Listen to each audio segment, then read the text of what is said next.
ఇక తెలంగాణ కాంగ్రెస్ 70 సీట్లలో విజయడంగా మోగిస్తుందని ధీమా వ్యక్తం చేశారు నల్గొండ ఎంపీ ఉత్తమ్ కుమార్ రెడ్డి.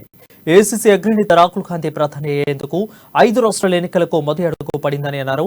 సీఎం 9 ఏళ్ల పాలనలో తెలంగాణ రాష్ట్రాన్ని అప్పుల పాల్చేయడమే కాకుండా ప్రతి తెలంగాణ పౌరుడి మీద ₹1,00,000 అప్పు మోపారని తీవ్ర స్థాయిలో ఫైర్ అయ్యారు. అవినీతిని 119 ముక్కలుగా చేసి ఎమ్మెల్యేల సారథ్యులుగా మార్చేశారని ఉద్ఘాటించారు ఉత్తమ్ కుమార్ రెడ్డి. ఈ రోజు ₹1,00,000 దాటింది. హైయెస్ట్ పర్ కెలా consumption of liquor in India Telangana రాష్ట్రము. హైయెస్ట్ కరప్షన్ తెలంగాణ రాష్ట్రము.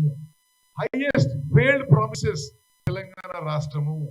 అన్ని విధాలుగా ఈ 10 ఏళ్లలో టిఆర్ఎస్ ప్రభుత్వం కేసీఆర్ గారు మరి ఫెయిల్ అయినరు. ప్రభుత్వం మరి తప్పనిసరిగా అన్ని విధాలుగా అన్ని రంగాల్లో విఫలమైనరు. కాంగ్రెస్ పార్టీ గెలుపు ఖాయమని చెప్పి మనం చేస్తాం. ఒక నిమిషం మీకు వాళ్ళు ఏ ప్రామిసెస్ ఏ స్లోగన్స్ మీద అధికారం ఉందో ఒకసారి మనం అందరం గుర్తు చేసుకుందాం. వాళ్ళ ఫ్లాగ్షిప్ ప్రామిసెస్ దళిత ముఖ్యమంత్రి చేస్తానడు. దళిత ముఖ్యమంత్రి కాదు కదా, ఆ రోజున్న దళిత ఉప ముఖ్యమంత్రికి టికెట్ కూడా ఇవ్వలే. తెలంగాణ రాష్ట్రంలో అతిపెద్ద సామాజిక వర్గమైన మాదిగలకి కేబినెట్ లో ఒక్క మంత్రి కూడా లేడు.